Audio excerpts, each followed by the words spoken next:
Hello, dear students. My name is Bankeswar Panigrahi. So, in our last class, we have discussed about what is DBMS, characteristics of DBMS, and applications of DBMS. So, today we are going to discuss a new topic of your database management system or DBMS, that is advantages and disadvantages of DBMS. So when we are using the database, so what are the different types of advantages we have by use of database system as comparison to our manual file systems or over file systems, and what are the disadvantages are there of using the database. Okay, so there are many types of or many disadvantages are there, also limitations are there. We will discuss one by one. Okay, so let's go through the notes. So here it's given that advantages of DBMS. One of the main advantages of using a database system is that the organization can exert via the DBA centralized management and control over the data. The database administrator, or we can say it in shortcut form, that is DBA, is the focus of the centralized control. Any application requiring a change in the structure of a data record requires an arrangement with the DBA, who makes the necessary modifications. Such modifications do not affect other applications or users of the record in question. So the main role of DBA is database administrator. That means the DBA takes one vital role for managing the database management system, or the total administration is under control by the DBA, okay, or database administrator. So more points relating to the DBA or database administrator. What is its work in case of database, okay, or in the database systems, we will discuss later on. Okay, so for the time we are going to discuss some of the advantages of DBMS. Okay, so first is reduction of redundancies. So here it is given that centralized control of data by the DBA avoids unnecessary duplication of data and efficiently reduces the total amount of data storage required. It also eliminates the extra processing necessary to press the required data in a large mass of data. So reduction of redundancy means to avoid the duplicacy inside the database system. So why we avoid the database systems? Because of if we are using the duplicated data inside the database, then at the time of accessing the data, there is a problem for the user to reach the appropriate data. Okay, so that's why to avoid the duplicacy, we have to put some requirement information or necessary information to each and every data, by means of which we can easily identify one data or a particular data of a certain meaning. Okay, so also the duplicacy avoids in case of database management system by using some techniques that is called as the normal forms. We will discuss later on about the normal forms. Okay. So by applying the normal forms, we can also decrease or avoid the reduction of redundancies. Okay. So by avoiding the duplicacy, we will also save our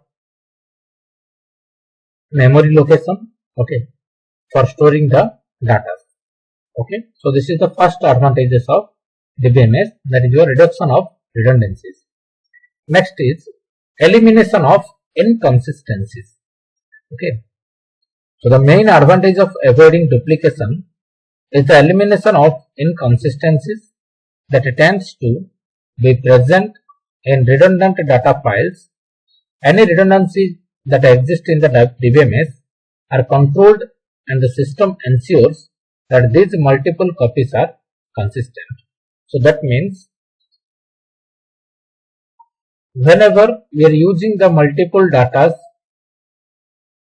by the same name or same address or anything, then the user or the operator who wants to access a particular information, he or she will not get that particular information, and that is called as lack of consistency. Okay. So elimination of inconsistency means to avoid the duplicacy because of finding the appropriate information inside the database, and also it should be correct one. Okay. So that is called as elimination of inconsistencies. Okay. So next is your shared data. So a database allows the sharing of data under its control by any number of application programs or users. For example, the applications for the public relations and payroll departments can share the same data. That means whenever we are stored inside some data inside the database, we can control it and also share it by the different departments or different among the different persons who wants to access the data items. Okay. So the sharing of data from one database by multiple users is easy in case of using the database. But when we use our manual file system or normal file approach, there if we want to share the data, then at a time multiple users do not share that data, whatever the data stored inside a file system. Okay, because one file can be accessed by only one user at a time. Okay, not multiple users can access the normal file data in case of file structure. But using the DBMS or the database concept, we can share the data among the different persons or different departments or different organizations at a time. That's why it is given here that, for example, the applications for the public relations and payroll departments can share the same data. Okay. So next is your integrity. So centralized control can also ensure that adequate checks are incorporated in the DBMS to provide the data integrity. So data integrity means that the data contained in the database is both accurate and consistent. Therefore, data values being entered for the storage could be checked to ensure that they fall within a specified range and are of the correct format. So integrity means the data, whatever the informations are contained inside the DBMS or database system, is accurate and also consistent. Okay, that means the data, whatever it may be, if it is stored inside the database system, always the data is accurate and also the data is consistent.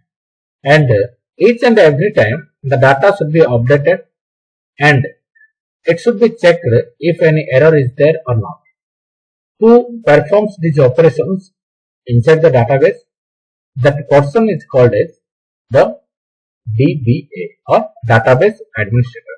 So who can each and every time administrate the total database system. Okay. So next is your security. Okay. So data is of vital importance to an organization and may be confidential. Such confidential data must not be accessed by unauthorized persons. The DBA, who has the ultimate responsibility for the data in the DBMS, can ensure that proper access procedures are followed, including proper authentication schemes for access to the DBMS and additional checks before permitting access to sensitive data. Different levels of security could be implemented for various types of data and operations. That means by using the database system, the database provides some security mechanism to the users. That means the authenticated person can only access the data items but the data are stored inside the database system. And unauthorized persons and unauthenticated persons don't disturb the data items inside the database will be stored by accessing those data. Or to avoid the unauthentication accessing, the DBMS or the database provides some security mechanisms like providing passwords to the important data items. Those data items will not be accessed by the unauthorized persons or unauthentication persons or the outsiders. Okay.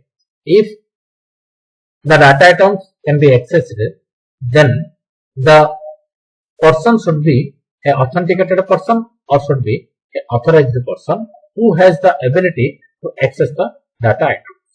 Okay. So security is provided in the means of which by providing some passwords and other mechanisms which will be also a responsibility of the database administrator. We will discuss later on about your DBA and responsibilities of DBA and role of DBA in the database system. Okay. So next your conflict resolution. Since the database is under the control of the DBA, he or she should resolve the conflicting requirements of various users and applications. In essence, the DBA chooses the best file structure and access method to get optimal performance for the response critical applications while permitting less critical applications to continue to use the database. Okay. So, conflict resolution means the database is under the control of the DBA and the DBA should choose the best path or best file structure or directory structure to store the data and establish the relationship between the different types of data by following any of the data structures. Okay. By the help of those structures, one user can easily access the applications or perform any type of operations in the database is quite easy for the user. Okay. So this structure is chosen by the DBA who also controls the database system. Okay. So this is called as the conflict resolution. So next is your data independence. So data independence is generally two types. One is a physical data independence and second one is logical data independence. So what is physical data independence? Physical data independence allows changes in the physical storage devices or organization of the files to be made without requiring changes in the conceptual view or any of the external views, and hence in the application programs using the database. Okay. So about the data independence we will discuss in our next class or one class after the next class. Okay. We will details discuss about the data independence and different types of data independence. Okay. Next is, as I have told you, that is the logical data independence. It implies that application programs need not be changed if fields are added to an existing record. Okay. So next is your disadvantages of DBMS. So cost of software, hardware and migration.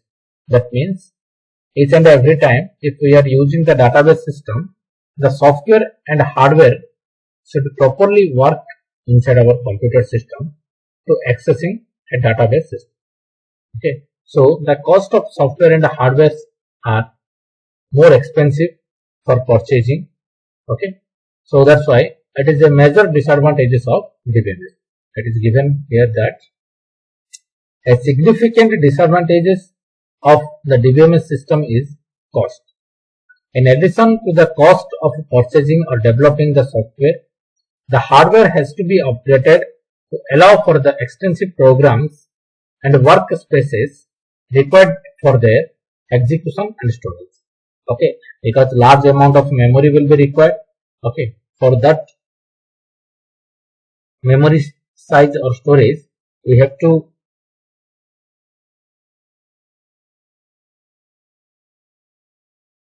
purchase that amount of memory location. Okay, and hard disk to store the data inside our computer system. That is also one of the cost factor. And software applications like different types of operating system softwares and database softwares, these are also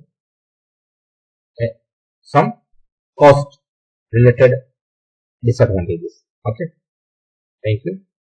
Next is your problem associated with centralization. While centralization reduces duplication, the lack of duplication requires that the database be adequately backed up so that in the case of failure, the data can be recovered. Okay. So centralization also means that the data is accessible from a single source.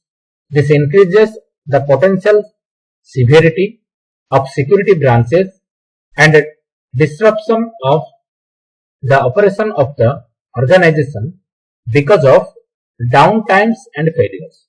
The replacement of a monolithic centralized database by a federation of independent and cooperating distributed databases resolves some of the problems resulting from failures and downtimes. Okay, problems associated with centralization means if we have stored some data inside the database system, then we must follow some backup facility to that database, because if the data stored inside the database should be deleted or any cause the database is destroyed, then the centralized data are also lost. Okay, so that's why to store the data items we will implement some backup facilities, which is also a burden for the database system. That's why it is considered as disadvantages of DBMS. Okay. So next is complexity of backup and recovery. Okay. So as I have told you that the backup facility is also used with the database systems.